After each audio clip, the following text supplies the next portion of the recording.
Good evening, good afternoon. It's 4. I hope you're all well.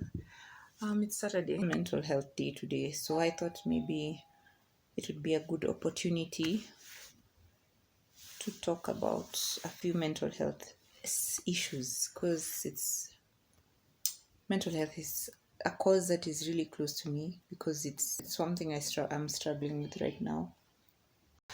I wanted to talk about like coping mechanisms because, to be honest, when you're struggling with your mental health, one thing I've noticed over the years is you have to learn how to protect yourself from going down that dark road. Because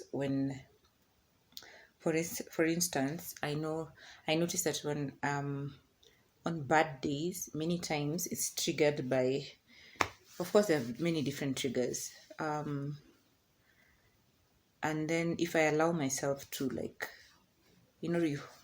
you think of one thing and then it goes into something else and then it goes into something else and then in the end it spirals out of control, like what happened to me the other day. So I'm learning slowly to avoid going down those paths that I know will not lead to anywhere good, because most of the time it just adds to anxiety, and yeah, you end up just spiraling out of control, and then it takes even more effort to get yourself back to a space that you're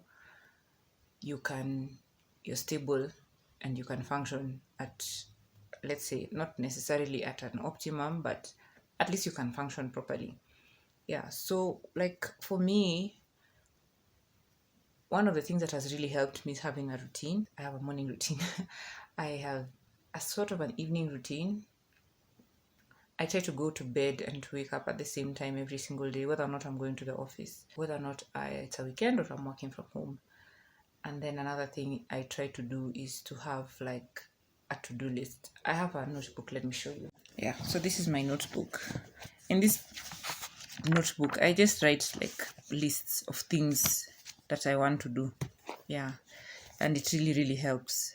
I have like a master list of things that I want to do, like big projects, long-term projects, things that I need to save up money so that I can be able to do them.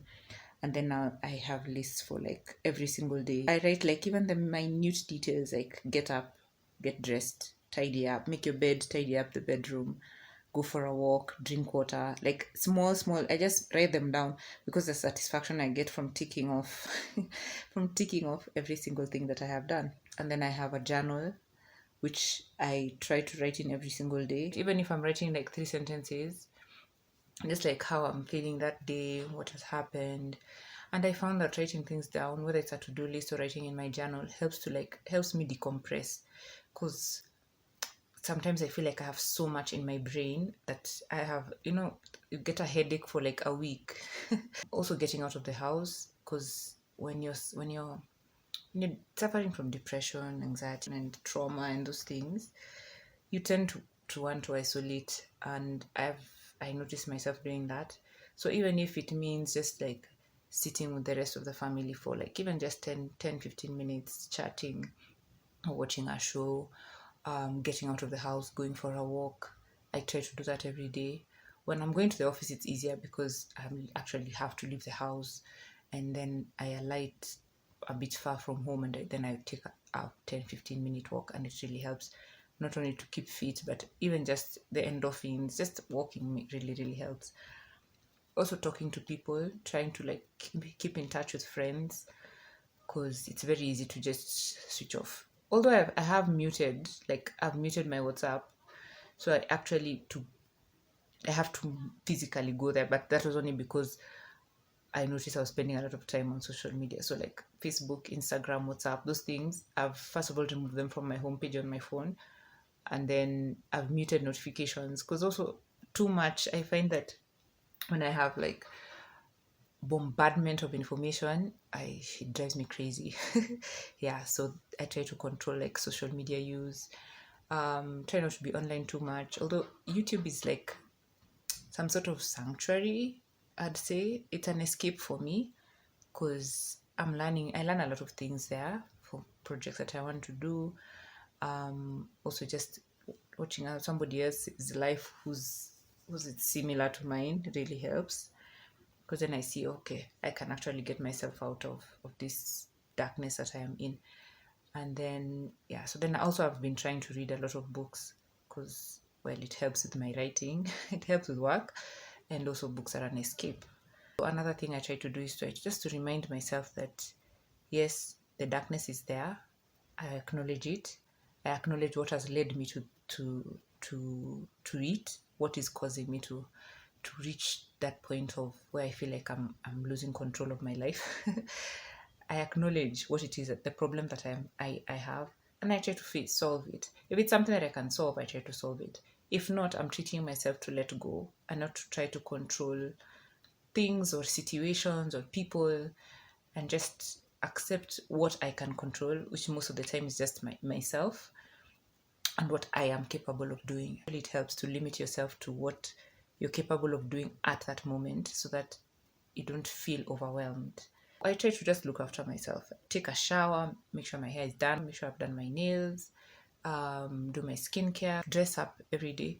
Not necessarily dressed to the nines, but at least not to be in pajamas. Okay, I can never be in pajamas the whole day, but just to make sure that I've made an effort to put on something nice or something that I like. Small things that you'd say they're like routine, but for me, it helps me to feel better about myself. It helps to build my confidence, and those are things that you tend to lack when you're having mental health issues. Your confidence tends to be like really, really low.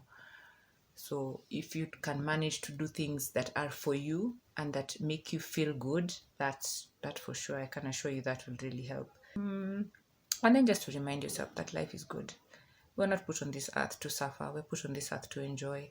And there might be challenges, but the important thing to remember is that the challenges will always pass. Sometimes I think about the things that I have been through, expectations that I had that were not met, or things that happened that I didn't expect to happen, or I had never planned. You know how you have a plan for your life and then things never happen the way you had planned for them to happen.